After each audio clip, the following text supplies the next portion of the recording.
This is so beautiful and leaves the most incredibly intoxicating trail. It keeps selling out, but I understand they have stock again, and is by Argos Adonis Awakens. It's a fruity floral with a little bit of this amberiness to it.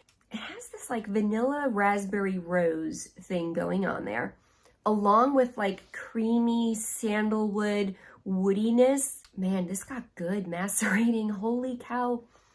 I think I found my scent for the day. I get like a creamy sandalwood, cashmere wood vanilla, like this woody, creamy vanilla, along with that fruitiness of the raspberry mixing with the rose. Oh, and it leaves the most insane sillage. You will get comments and compliments left and right with this one.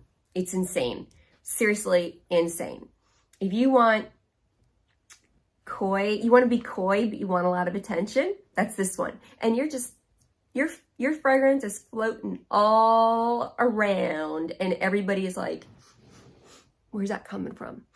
Where's that coming from? This you can be coy about. Just like, oh, really? Is that me?